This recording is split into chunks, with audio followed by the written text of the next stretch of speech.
நடிகை ரேவதி ஒரு ஆர்டிஸ்ட் இல்ல, ஒரு அணுகுண்டு.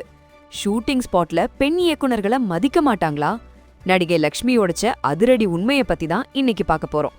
பாரதி ராஜாவின் மண் வாசனை படத்துல அறிமுகமாகி இன்னைக்கு 2026ல குட் வைப் வெப் சீரிஸ் வர ரேவதியோட ஆதிக்கம் குறையல.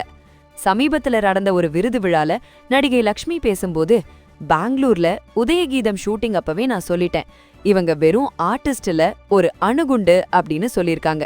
அது மட்டும் இல்லாம ஒரு பாட்டுல உலகநாயகன் கமல்ஹாசன் கூட ரேவதி ஆடும்போது கமல் சாரையே மீறி ரேவதி தான் என் கண்ணுக்கு தெரிஞ்சாங்கன்னு பாராட்டியிருக்காங்க. லக்ஷ்மி இன்னொரு முக்கியமான விஷயத்தையும் சொல்லியிருக்காங்க. ஷூட்டிங் ஸ்பாட்ல ஒரு ஆண் இயக்குனர் சைலன்ஸ்னு சொன்னா எல்லாரும் அமைதியாவாங்க. ஆனா ஒரு பெண் இயக்குனர் சொன்னா அங்க பாரு ஏதோ சொல்லுதுன்னு கிண்டல் பண்ணுவாங்களாம். இந்த கஷ்டத்தையும் தாண்டி ரேவதி இப்போ ஒரு சக்சஸ்ஃபுல் இயக்குனரா இருக்காங்க. உங்களோட ஆல் டைம் ஃபேவரட் ரேவதி படம் எது? மௌனராகமா இல்ல தேவர் மகனா? கமெண்ட்ல சொல்லுங்க. அப்படியே தமிழ் கோலி சென்ட்ரலை சப்ஸ்கிரைப் பண்ணுங்க. ஏன்னா ரேவதி என்னைக்குமே ஒரு அணுகுண்டுதான்.